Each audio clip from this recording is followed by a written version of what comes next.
Kwano jange balamusiza amanya gange difference nanga makubuya mukristo nammwe omwaliza mukama Yesu Kristo mukama waffe.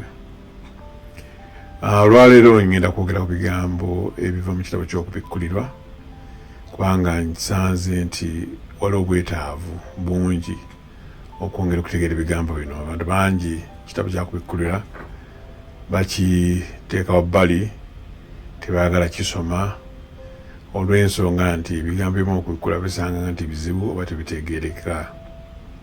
Naye nno ye bansobye kubanga ebigambo bino betumanya ewa gye biva n'ekiseera kye bitulaga kiba kitegeeza nti kyandibadde kyabuvunaanyizibwa okusoma ebigambo ebyo oba okunoonya omuntu asobola obinnyonnyola. Nze neewaddeyo okuba omu ku abo asobola okunnyonnyola ebigambo bino batera okusanga nga bizibu.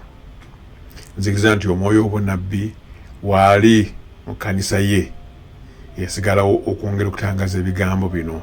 Omwoyo gulojja kusanga amakanisa mala kyobola nti abantu abasinga tebategeera ebigambo bino. Naye nina okugeza nti ekkanisa ya Katonda yasigalawo erina ekirabo eky'omwoyo omutukuvu ekituyamba okutaputa ebintu bino nga bwe birina okubeera. Nja kutandika ne lubereberye n'okubikkola essuula emu. Mu kyo tugenda kulaba oba kuno buva waani ebigambo bino abantu bye basanga nga tebitegeereka, biri mu symbols, biri mu language nzibuzibu, cryptic language, bivaawa. So bwe tumanya okumanya gye biva then kijja tuyamba okumanya obukulu bw'ebigambo bino. Olunyira olusooka lugamba okubikkulira kwa Yesu Kristo. Kubira kwani? Kwa Yesu Kristo Katonda kwe yamuwa okulaga abaddu be ebiteekwa okubaawo amangu. Ate ye n'abiyisa mu malayika we gwe yatuma eri omuweereza we Yokaana. Yategeeza ekigambo kya Katonda n'obujjero bwa Kristo ku byonna byalaba. Tutegedde source biva wa Katonda kitaffe. Okubikkulirwa kwa Yesu Kristo, kubikkulirwa kwani? Kwa Yesu Kristo Katonda kwe yamuwa okulaga abaddu be ebiteekwa okubaawo amangu. Ebiteekwa okubaawo ddi? Amangu. So time tebeera ku side yaffe mu biseera bino kubanga ebintu bino okubaawo mangu. Beera okubaawo mangu emyaka 10 giyise kitegeezo lwaleero ate tewali kiseera. Tulina okutegeera ebigambo bino kubanga bya kiseera kyaffe birina okubaawo mangu. Ate ye n'abiyisa mu malayika we gwe yatuma eri omuweereza we Yokaana. Eyategeeza ekigambo kya Katonda eyategeeza ekigambo kya Katonda n'obujulirwa bwa Kristo ku byonna byalaba. Yokaana ebigambo byawandiika tebiroota buloosi, tebiimagininga bwimaginize. Yabiraba mu kwolesebwa Mukama kwe yamuwa ng'ayita mu malayika we gwe yatuma eri Yokaana. N'alaba ebintu bino mu kwolesebwa. Not imagine teyabiyiya buyiiya, teyaloota buloosi nti yebasereteredde pizza obudde nga bugenze n'afuna ekirooto ekimu kyatategeera. Mumanyi emirundi mingi bwe tuloota ebirooto ebimu tetubijjukira. So kugamba naloose kyabadde naye nga tosobola kukijjukira bwe kyabadde. Naye bwe tulaba nti Yokaana atuwulira ebintu bino byonna kitegeeza yali yaloota buloosi. Yali mu kwolesebwa Mukama kwe yamuwa okuyita mu malayika gwe yatuma okuwa ebigambo ebyo eri Yokaana nga byeyolesa nga biraga okubikkulira kwa Yesu Kristo mu kitabo kino ekyakubikkulirwa. So ekitabo kino kitwale nga kikulu kubanga kikwata ku Yesu Kristo. Ate ebigambo bino nga bivaawa wa Katonda kitaffe. Olunya olwokusatu gamba nti alina omukisa oyo asoma n'abo abawulira ebigambo by'obunnabbi buno. Alina omukisa oyo asoma n'abo abawulira ebigambo by'obunnabbi buno. Era n'abakwata ebyebiwandiikiddwa mu bwo kubanga ekiseera kiri kumpi. bw'osoma bayibuli okuva ku lubeerera okutuuka ku bikkulirwa, simanyi nnyo bitabo byetusangamu bayibuli ega nti balina omukisa abasoma ebigambo bino oba ababiwulira ate ne bakwata ebigambo byamu. Tekikozesebwa nnyo, taamu entokozesebwa nnyo egamba nti balina omukisa abo. Naye bwetutuuka ku kitabo kino ekyakubikwa ensi gyegamba tetegeera, which is maybe true, which is actually true. Ensi tetegeera kitabo kino, naye obutafaayo kunoonya mazima ago nakyo kiba kikola bubi. Naye bwe tumanya nti waliwo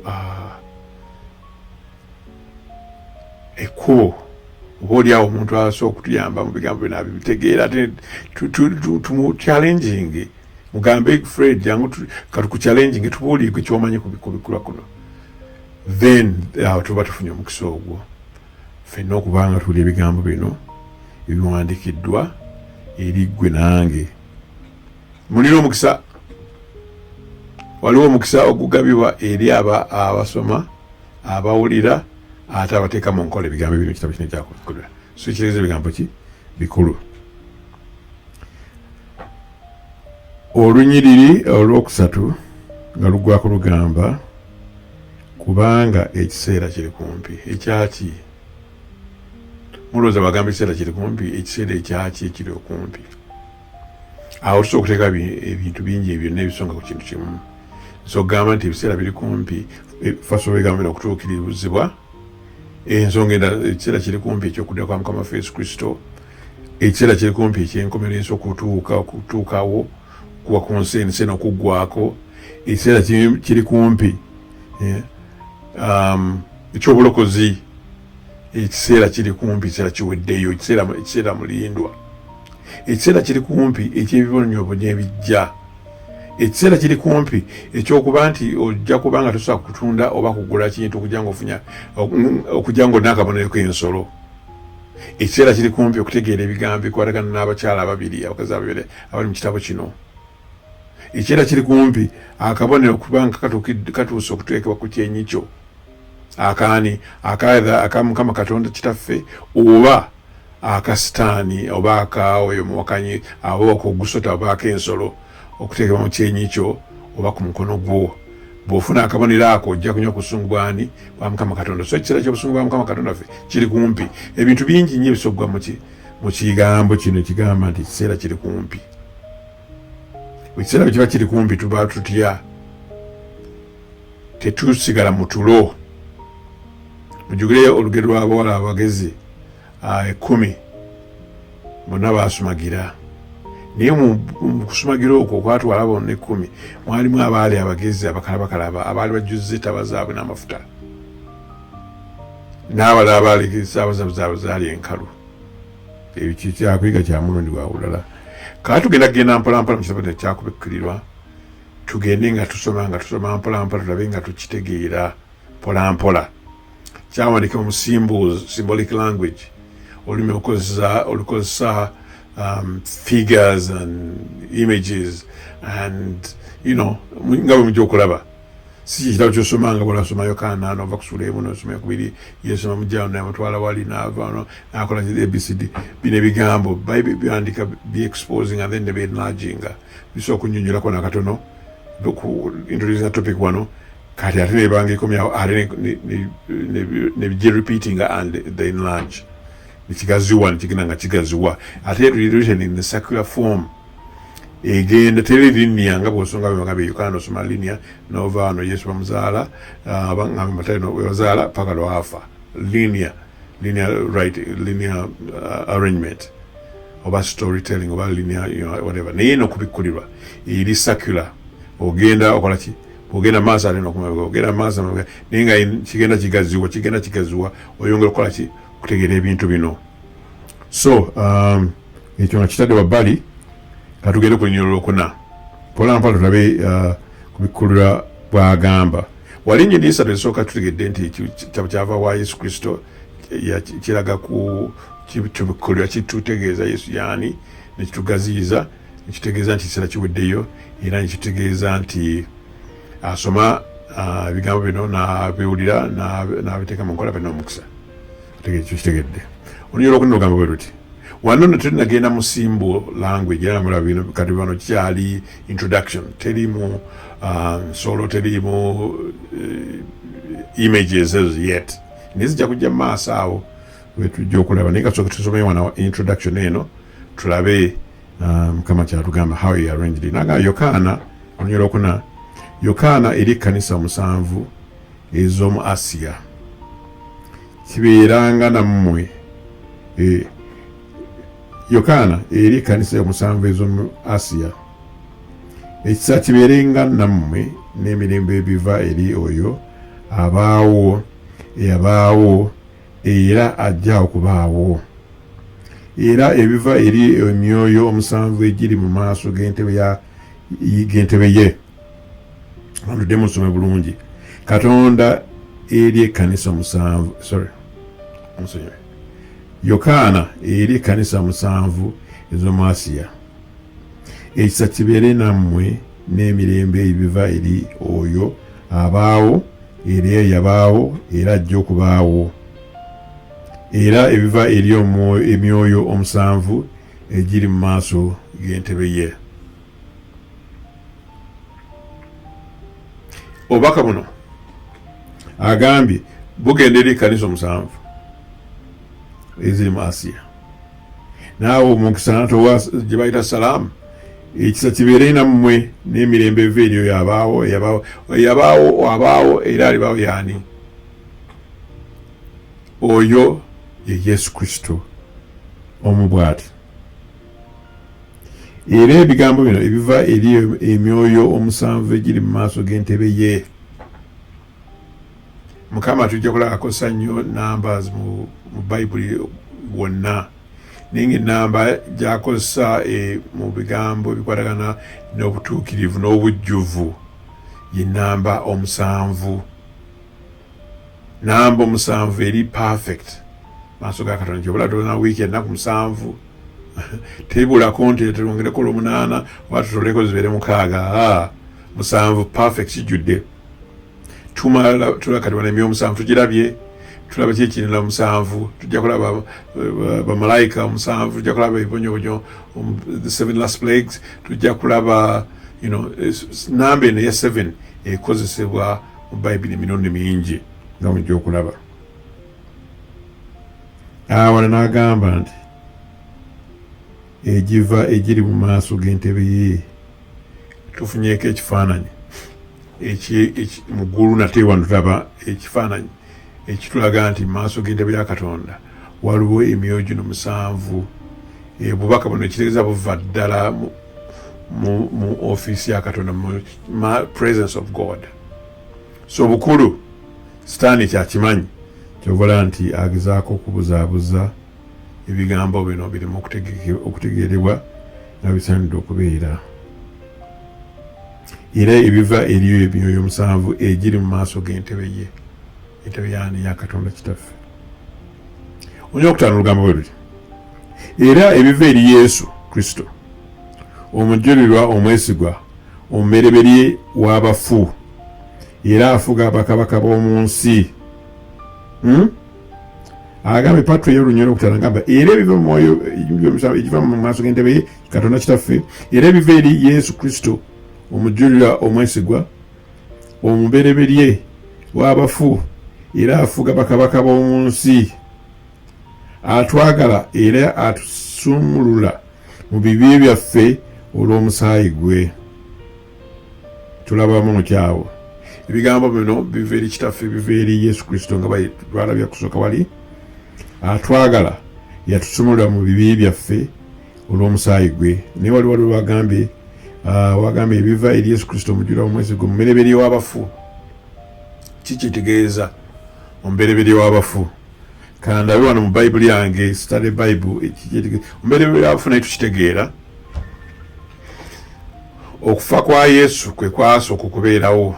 Nze nkya kitwala bwe nti nga tewanabaawo omuntu mulala afa kubanga ensi yaffe nga tenatondebwa nga foundations tezinnabaku ezensi tezinabeerawo Katonda katanabaa na kutonda muntu nga naye ekirowoozo ky'okutonda omuntu weekiri plan y'okulokola omuntu senga ekizibu kyonna kyakizeewo yali weeri, era Yesu ng'ali willing okufa okufiirira oyo yenna, okufiirira ensi senga oba omuntu senga agudde mu kibi. Naye nga bwe tulaba nti ekibi kyajja era okufa ne kubaawo, naye nga ebyo byonna tebinabaawo, Yesu yali akomitinze to be able to ekintu ekyokufiirira omuntu kitaba okuwaayo omwana we tekyajja as a by the way tukoze tutya bannange netubeera mu ggulu awo nga bakyaliwo tebannamanya plan ki tubakole tubaleke tubakole kuno ogenda ti no, enteekateeka ey'okufa kwa Mukama waffe yali weeri. So bwekyagamba bwekyagenda okufa ku musalaba nga yafa dda because I had accepted to do that. Waliwo kasolo akansanyusa ka mwana muto yagenda n'aba ne mukulu we ng'alwadde, mwana kaŋŋambe emyaka 6 naye ng'ate mukulu we ali myaka 9 n'afuna obulwadde nga ajja kwetaaga transfusion. Kati bakebera emisaayi ky'okwalaga ne bagenda okola mwana omuto ng'alina omusaayi okusobola okuyamba mukulu we. Omwana ne bamunyonnyola ne mugamba nti twagala omusawo agambye bw'oba osobola otuwe omusaayi owe muganda omusaayi kubanga yeetaaga omusaayi otherwise ajja tufaako. Is that okay? Akavubuka akaana kano ne kasooka kasiriikirira, oluvannyuma ennyo ne kakkiriza ne kagamba kale, era ne batekateeka bulungi nnyo enkeera oba ekiseera ekituufu bakatwala mu ddwaliro kajjako omusaayi, ne bakajjako omusaayi. Olwamala okajjako omusaayi ne katunula nga tekakitegeera kigenda mu maaso, ne bakabuuza nti mutaana kyoli oke? Tagamba dadi nga sifudde kubanga taata nawe kikyotegeeza dadi I thought I was going to die when I give blood. I thought I was going to die. Taata namugamba no, you're not going to die. Omusaayi gubagjeeko, this is just enough to save your sister, but you're not going to die. Akaana ne kabeera so relieved. Ekitegeeza ki nti omwana iyo bwali akkiriza nti agenda kuwa omusaayi, ye yamanya nti nfudde ngenda kufa, ne yeeteekera te kufa ng'amanyi nfudde. Yeekanga bwekanzi nti bw'atuuka mu ddwaliro ate yali takoze ki, teyafa. Naye ennaku ezo kiro kyonna kyemala nga tanagenda mu ddwaliro naye ng'akkiriza ye ng'amanyi nti ebyange biwedde, mukampa omusaayi muganda wange nze nfe. So ne Yesu okubeera mulebereri mu bafu nti okufa kwe kwasooka kwe kw'ensonga ddala eri ffe aboonoonyi. Ate okufa kwe kwasooka kubanga yafa okwokubiri. Yesu teyafa kufa kwe twebaka, kwe twayita okwebaka, kuno kwe tufa okwa bulijjo. Okwa bulijjo kuyitibwa kwebaka lw'ensonga nti bwe weebaka okola ki? Ozuukuka. Bwe tufa mu kufa kuno okwetufa okwa bulijjo tulina essuubi ery'okuzuukira, okugenda okubeera ne Mukama waffe mu bulamu butaggwaawo. Naye n'abatalina ssuubi lyagenda mu bulamu butaggwaawo waliwo okuzuukira eri eri okufeesinga olunaku olw'omusango gwabwe n'omusango gwabwe. Ffenna tuzuukira agenda mu bulamu obutaggwaawo Yesu bw'atuweebwa oba okugenda ne Sitaani mu muliro okutazikira. Tulina okuzuukirizibwa n'ofeesinga omusango n'obeera n'ogenda n'oyo gwe wasalawo kubegenda naye Sitaani n'abagoberezi be. So okuzuukira okujja kuli mu maaso. Ni kweko Yesu yafa okufa okw'omulundi ogwokubiri.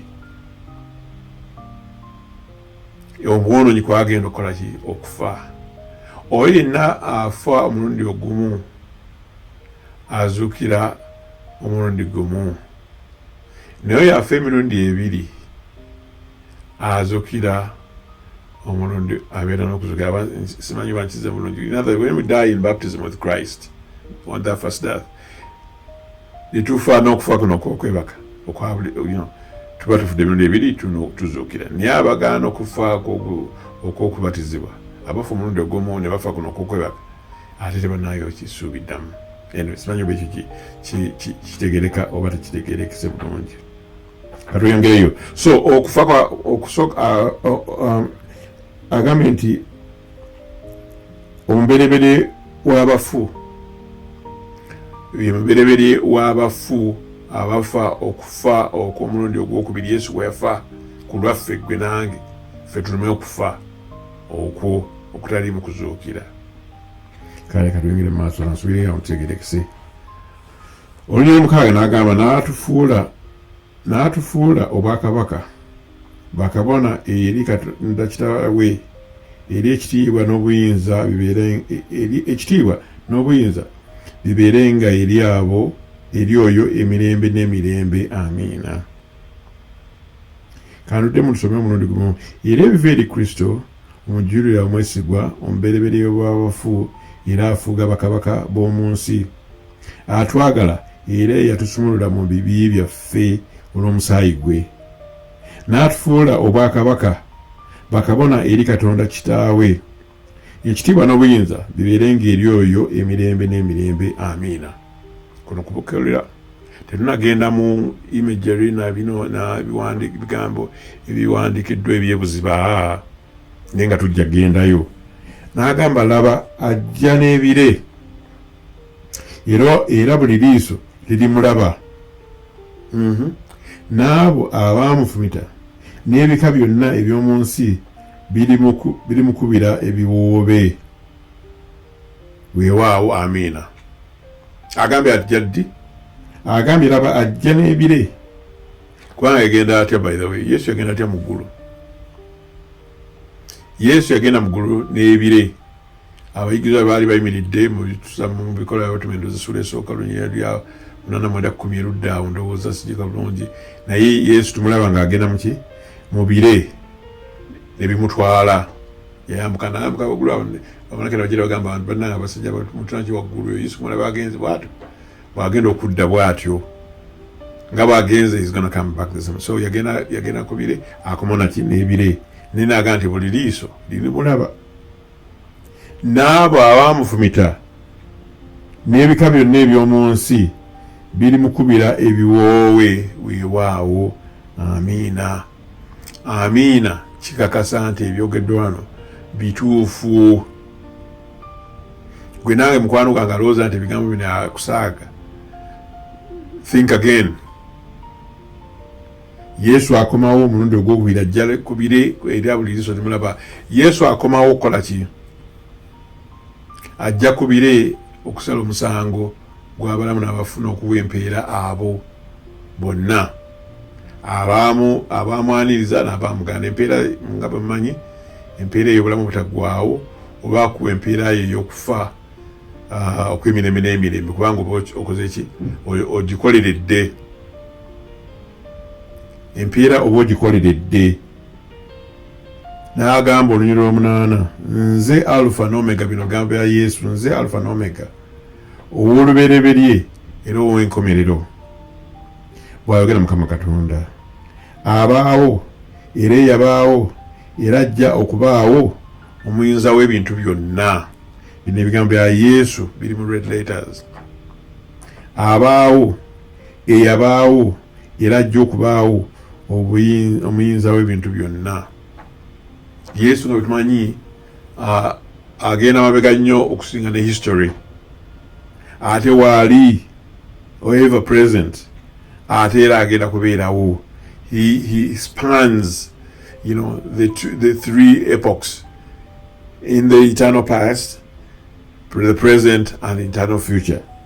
Yesu ate omuyinza w'ebintu byonna tewali kirema Yesu Mukama waffe n'akatono mu bigambo by'obulokozi n'obutonzi era olwokuba ntumanyira nnyo ebintu bino netutafumiitiza bintu bino ensi gye tutuulako ezitowaawo obukadde n'obukadde ba trillion meka eza kilogram sokumanya ne bwe kirowooza emu ensi eno gye tuliko ate nga si yesingayo bunene mu nsi zetumanyi ezatondebwa. Eri mu bbanga etambula bwe yeetooloola mu kkubo Mukama gye yalagira okutambulira mu kubeeramu. Emyaka kuva twasanga ekola ki egondera ebigambo kya Mukama giragira ng'atonda ensi eno. Ensi ya Mukama Katonda yatonda eriwo n'ebintu era bina bitondako. Amazzi gatondako. Mukama yatonda ensi eno nga kuliko amazzi mujira amazzi g'amataba. Amazzi ge gamu agali mu lubereberye ge mazzi agakyali otajjuzangawo. Mukama talina time watuuka naga bannanga amazzi gasigadde malaya ku nsi wano katulabe kakeredde kanzijuzeewo konno. Mumanyi saiko eyo amazzi gavaawo ne gevaporatinga ne gagenda mu bbanga ate watugaenda gabeera condensate ne gakola enkuba ne gakka mu ttaka ate ne bagafuna evaporation ne gaddeyo like that. Same water. Amazzi agali mu lubereberye ge mazzi gekyali olwaleero wano. Nothing new. Omusana gwe yatonda mu beginning agusasitinga olwaleero nti gwe musana gwe gumu gwe tunyumira olwaleero. Yo Katonda omuyinza w'ebintu byonna. Kati n'ebyo byonna by'enjogera biri ku nsi kuno. Naye ng'ate ensi ejjudde ensi endala Mukama zetonda era ezitambulira mu buyinza bwe ku lulwe ne lumaanyi ge. Yonna Katonda gwe tusinza yafa ku musalaba aleeta ebigambo bino ebyobulamu mu kitabo kino kyawandiika kituyita kusitatinga tukitegeere so siteeka bbali wali olwokuba tukitegeera oba butakiyitamu oba bwe tujja kyogera kale ntwogera engeri gikyawandiikibwamu ne tulabira okwogera ku bubaka kyobuli mu kitabo kino. Tudde abantu bangi ajja nakulya bagiwandika bati ne bakola bati ne bagikola bati ekitabo kino guna kiwandika bwati kanawandika bwati ebintu byogera naye ate ntayogera ku ebyo ebiwandika netegeeza kwetegeeza oba kusoma bigambo ebyo ebiwandikiddwa okubitegeera. Kiriko oli bwanakuleetera ekyokunywa mu ccupa erabika etali ya bulijjo neweewunya eccupa eyo n'ogyoyikola ku ccupa eyo materials ze bagikola mu ki neweerabira ekyokunywa kiri mu ccupa eyo notokisitesingako. Naye ng'ate akuleetedde ekyokunywa nkuwadde ekyokunywa kiikyo oba micungwa oba soda oba whatever it may be, naye gwe n'obeera excited oba overwhelmed by the bottle mwejjedde n'ekyokunywa tokola ki ekyobulamu ekiri munda muli notokinywako. N'olwensonga eyo tugenda kulaba ekyokunywa ekiri mu cupa eyawandikwa n'olulimi oluli mu kubikkulirwa olw'ensimbos tubitegeere. Kale katugende maaso wano soma essuula eno esooka tugimaleko then tulabe ki ekirala. Kati agambye Yesu wano agambye omuyinza w'ebintu byonna olunyolo omwenda ne lugamba bweti nze Yokaana muganda wammwe abonaabonera awamu nammwe mu bwakabaka ne mu kugumiikiriza ebiri mu maaso ebiri mu Yesu. Naali ku kizinga ekiriwa Patumo olw'ekigambo kya Katonda era n'olw'okujulira ebya Yesu. Nali mu mwoyo ku lunaku lwa Mukama waffe ne mpulira emabega wange eddoboozi eddene ng'eryakagombe. Kasooka tumenyemenyemu olugiri luno. Agambye nze Yokaana muganda wammwe abonaabonera wamu nammwe bwakabaka ne mugumiikiriza ebiri mu Yesu. Obukristaayo bwaffe ennaku zino mumanyi betulowooza tujja kujja mu Kristaayo tufune ebintu tubeere tuprosperinge tukole bwe tuti which is not bad in its own self. Naye bwe tujja mu Kristaayo ng'ebyo betusuubira byokka birungi byereere tusobola okumisinga point kubanga tulaba Yokaana kati nabo abali kumwe ne Yesu Mukama waffe bonna baayita mu kubonaabona nga ne ababonyaabonya Sitaani kubanga Sitaani bw'obeera ng'amanyi nti oli ku Yesu obeera mulabo enamba emu. Yokaana abonaabona agamba abonaabonera awamu nammwe. Naawe ebintu embeera bw'ejja neeyonooneka n'oba ng'oweesana mu situation enzibu tolowooza nti Mukama tali wamu naawe oba yakwerabira oba takwagala. No, si bwe kiri. Ffenna abali mu Kristo tulina omugabo mu kubonaabona. Yengule eri ffe abakola ki abagobera Mukama waffe Yesu Kristo. Badge of honor bagiyita. N'agamba wano n'atuguddewo yali ali ku kizinga Patmos ebyo nebega tunagenda mu symbolic language ekiyitibwa Patmos olw'ekigambo kya Katonda era n'olw'okujulira ebya Yesu nali mwoyo ku lunaku lwa Mukama waffe lwe luluwa olunaku lwa Mukama waffe lwe luluwa kubanga olaba tugamba nti olunaku lwa Mukama the Lord's Day abana tugamba it's the first day of the week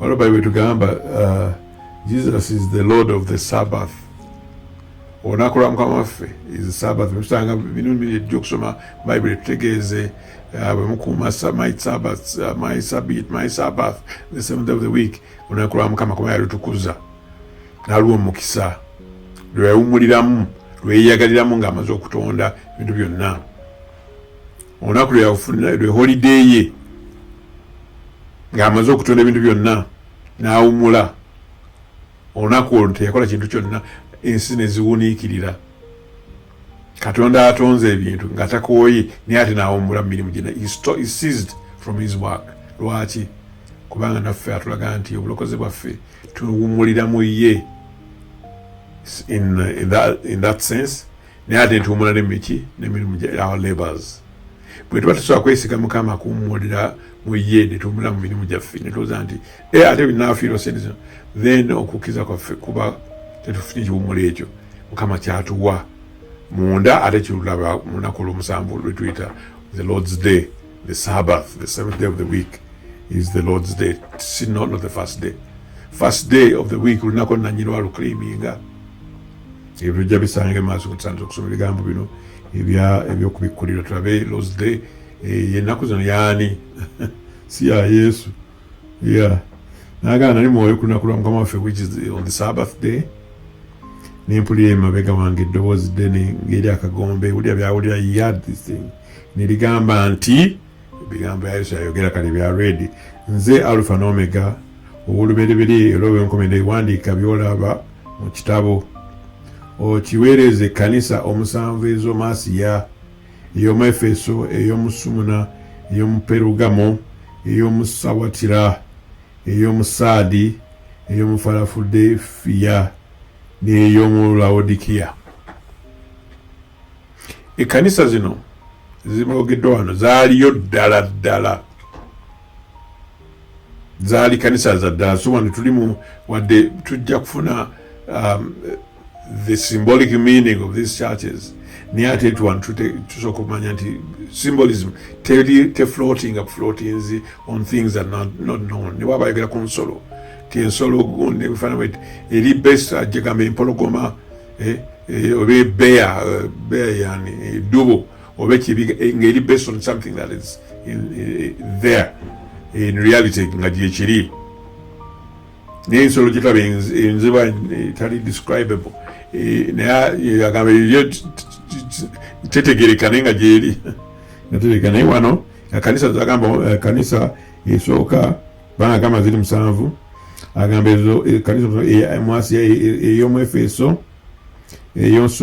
Efeso Sumuna Perugamo Suwatira Saadi Philadelphia ne Laodikia kanisa zaaliyo nagamba tuwandika ebigambo ebyo eri those churches naye tujja kulaba nti ate kanisa zaali also zinachis representing Pawulo gyokanaga nenkyuka okulaba eddoboozi lyayogera nange binakyuka nendaba ebikondo eby'ettaala 7 ebya zaabu ne wakati w'ebikondo eby'ettaala nendaba afaanana ng'omwana w'omuntu ng'ayambadde okutuuka ku bigere era ng'asibiddwa mu kifuba olukoba olwa zaabu. Bw'ekyuka okuwulira eddoboozi lino eryayogera nange yalisangawa agamba ne wakati bwe nakyuka nendaba ebikondo by'ettaala 7 bya zaabu. Ettaala eyo tugisangawa gyayogeraku wano bw'obanga wasoma ku yeekaalu eyali mu ddungu ne tumanya ebintu ebyali mu yeekaalu eyo yali ku nsi bajenga sanctuary yeekaalu yes yalimu portions bbiri tugenda gisoma olwaleero naye mu portion esooka eyitibwa holy place yalimu ettabaaza eno seven candlestick yalimu emmeeza eriko emigaati 12 egyakyusibwanga buli sabbiiti nebaamu n'emmeeza eyalingako obubaani naye kati tulaba nti kati ali ludda wabeera ebigambo baba bakyuka yamulaba ali mu candlestick yali mu holy place so ate nga kitutegeeza nti mu ggulu yeekaalu neyakolera ku nsi yalinga portable gye batambulanga nayo mukama gye yagamba Musa okuzimba yamugamba yamuweraga eri mu ggulu nawe nga gizimbe according the pattern gye nakulaze. So the original was in heaven, the type was in heaven, the antitype was on here on earth. I don't know, so it makes sense. The type was the one on earth, the antitype is in heaven. The real thing is in heaven. So mu holy place omuli kano kati Yesu mwali nikiraga nti wagenda okwayukana obunnabbi buno ng'ali mu ggulu mu section esooka erimu candlestick we yamulaba nenkyuka okulaba eddoboozi eryayogera nange bwe nakyuka nendaba ebikondo by'ettaala 7 ebya zaabu ebyabeeranga wano mu section eya holy place ne wakati w'ebikondo by'ettaala nendaba afaana omwana w'omuntu Yesu ng'ali mu kanisa zino 7 kyava mugamba wakabona ogendekera ekkanisa zino 7 n'agamba ng'ayambadde okutuuka ku bigere era ng'asibiddwa mu kifuba olukoba olwa zaabu n'omutwe gwe n'enviiri ze byali byeru ng'ebyoya by'endiga era nga bitukula ng'omuzira. Wow! N'amaaso ge nga gali ng'ennimi z'omuliro. Amaaso nga gali ng'ennimi z'omuliro. N'agamba n'ebigere bye nga bifaanana ng'ekikomo ekizigule, polished brass, ng'ekirongoseddwa n'omuliro, polished ya. Agambe nga ebigere bye nga bifaanana ng'ekikomo ekizigule ng'ekirongoseddwa n'omuliro, n'eddoboozi lye nga liringa eddoboozi ery'amazzi amangi. Ndowooza mwali mubaddeko awali amazzi amangi wala kugenda ku nnyanja wali Pacific Ocean ng'ebaddeko amaanyi wala amazzi gajo over sound yosobola kudescribinga sound y'amazzi amangi bagakuba ku gundi nga mangi. You can't describe the majesty of that voice. Agambye eddoboozi nga liringa ery'amazzi amangi, eddoboozi nga vani wa Yesu kubanga yamugamba ebigambo biri waggulu. N'agamba Olunyiriri 16 lugamba yali ng'akutte omukono gwe ogwa ddyo emunyenye 7. N'abagambye bitukula 7, the number 7 egenda kufeaturinga nnyo mu bigambo bya Mukama. Emunyenye 7. Emunyenye 7 eziruwa? Emunyenye 7 kataba iso tuyambale tunyonyola ekyo nga sina kinyonyola wali kyekinyonyola maaso awo. Era akutte omukono gwe ogwa ddyo emunyenye 7 ne mu kamwa ke nemuvaamu ekitala eky'obwogi. Tutandise ebigambo ebiri symbolic byetujja okutegeera wano. Tujja kuborrowinga Bible kulaba amakulu g'ebigambo bino. Agambe mu kamwa ke yali ng'akutte mu mukono gwe gwa ddyo emunyenye 7 ne mu kamwa ke ne muvaamu ekitala eky'obwogi obubiri n'obwenyi bwe nga bulinga enjuba eyaka mu maanyi gaayo. Jakwogera ku kitale ekyali kiva mu kamwa ke. Ekitale ekiva mu kamwa ke mulowooza kye ki? Tumanyi nti ekigambo kya Mukama kiva mu kamwa ke naye ate waliwo kitegeezebwa mu Efeso awo kutala nti ekigambo kye kitala. Ekigambo kya Mukama kisala, sharp double-edged sword, kisala enjuuyi zombi, kisala wakati mu nnyingo mu lusomyo, kikuyinga ekigambo kye kikuyinga kikuleka nga bwe kikusanze. It tames you, it trims you, kikola ebyo byonna. So ekigambo wano ekitala kiva mu kamwa ke kitegeeza ekigambo kye. So tutandise okugenda nga tusomera ebigambo bino. Bwe namulaba era agamba mu bwenyi bwe nga bulinga enjuba eyaka mu maanyi gaayo, mu maaso ge there was light. Yesu tumanyi nti kyekitangaala gwe musana gw'ensi. So bw'alaba ekitangale omusana gw'ensi, ekitangale ekyo kitalina wano ku nsi kituna kira kikubisa musana ku kisinga kwakayakana. Kisoga nti omusana ate wali waka no. Mu bwenyi bwa Mukama muvaamu is the light of the entire world. Tulaba ekitangale ekyo ekyamazima ekyekigambo kye ekirali mu nzikiza nga kiva maanyi mu bwenyi bwa Yesu Kristo gwe musana gw'ensi. 17 bwe namulaba nengwa ku bigere nemba ng'afudde. Yes, n'anteekako omukono gwe gwa ddyo ng'ayogera nti totya. Bino ebigambo byanyukusa za lweri kitegeeza nti Yesu ayogera ebigambo bino. Totya, nze olubereberye era ow'enkomerero era omulamu. Nali nfudde era laba kati ndi mulamu emirembe n'emirembe. Era nina ekisumuluzo ekyokufa, nina ebisumuluzo ebyokufa n'ebyamagombe. Kikyategeeza twalaba Yesu yawangula okufa, yalisooka namba mu bafu, yasooka okufa omukufa okw'emirundi okufa okukubiri kwe tulina okufa bwe tugaana Yesu, kwe yafa nga tewali yali akufudde, n'avaamu n'akuwangula n'ava emagombe.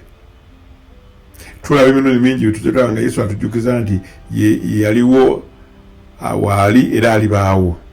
Tuzze tulaba ye w'olubereberye ate yenkomerero, Alpha and Omega. Twakitabidde ddala. He keeps reminding us yo takyuka. Era omulamu nali nfudde, tujiga yali afudde oba yafaako.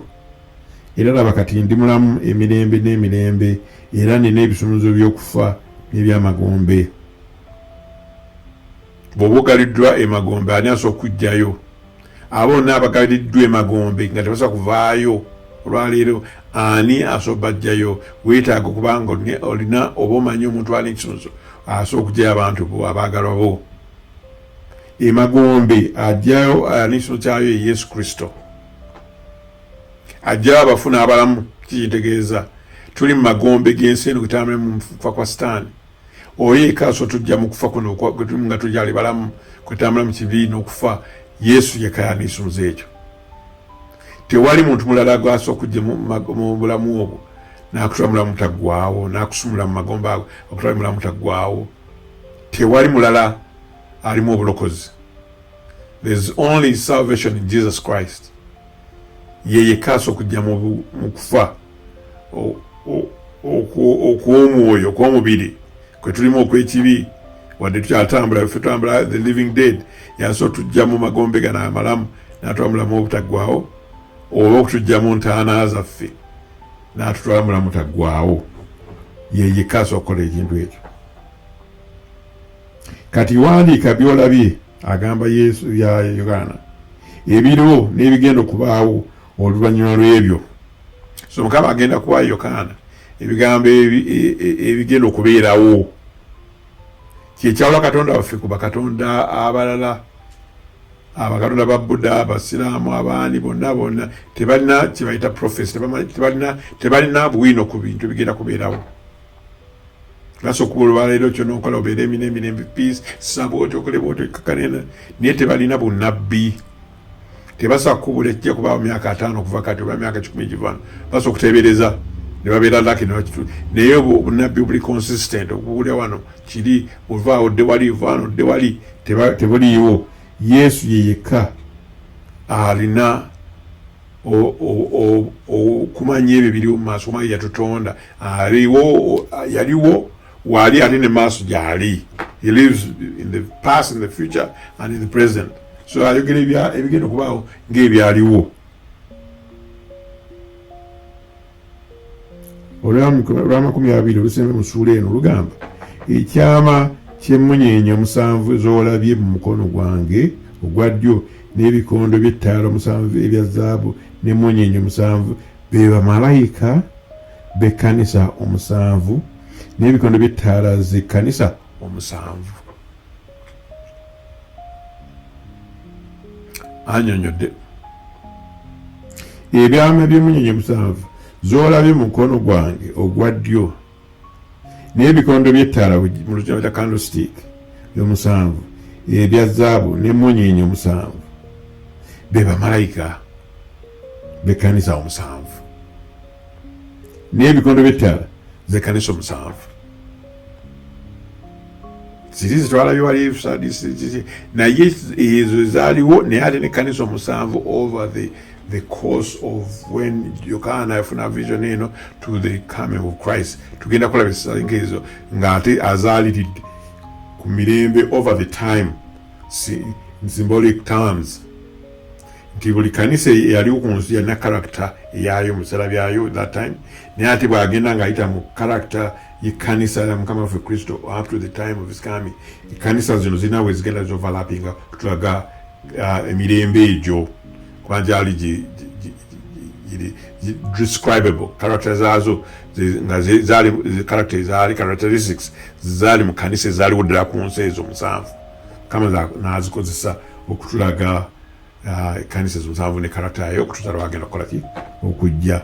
Zonna zaalina embeera zaazo n'engeri zaazo mu biseera ebyo Mukama zaakozesa nga Katonda amanyi aziteeka over time emirembe okuva egyo neba nti kanisa yasooka ekwatagana n'omulembe guno bwe yavaako ntuda kanisa eri yaefaanana etya ya Sardis kakati Sardis egwa mu mulembe guno gwogwe paka lutumatuuka kanisa yaki ey'omusanvu eya Laodikiya. Abooluganda eno esuula esooka mu kubikkulirwa naye nga bemulabye ekikulu kyenga mulabe nti Bayibuli yetuwa amakulu yetuwa ekisumuluzo ebigambo bino. Waliwo gwe twasomye Munyeenye musanvu tulabe n'agamba Munyeenye musanvu n'ebikondo by'ettaala musanvu kiki n'akunnyonnyola Bayibuli tunyonyola nti Munyeenye musanvu z'olabye mu mukono gwange ogwa ddyo n'ebikondo by'ettaala musanvu ebya zaabu n'emunyeenye omusanvu be bamalayika b'ekkanisa omusanvu n'ebikondo by'ettaala z'ekkanisa omusanvu. So awo tutegeddemuko ki kye tudiiringa nakyo Mukama engeri gy'akusaamu olulimi lwe mu kulaga mu kitabo kino ebintu bye tusoma tubitegeera. Kati alisi chapter esooka bw'oba tetuginako ku leero ogirinako idea egenda kutandika kubeera nga tugisoma mpola mpola nga tujja gitegeera Mukama nga bw'anaaba ayagadde. Njaga musabe Mukama mulungi atuŋŋamye bigambo ebyo bigende mu kutegeera kwaffe tusobitegeera ate no bigaba n'abalala kubanga ensonga gitulabe nti obudde tewali mirundi mingi azza tugamba nti bigenda okuba amangu ekiseera kiri kumpi n'ebifaanana bwe bityo. Kitabo kyakubira tuleme kitya wabula kisome tukitegeere. Mukama abawo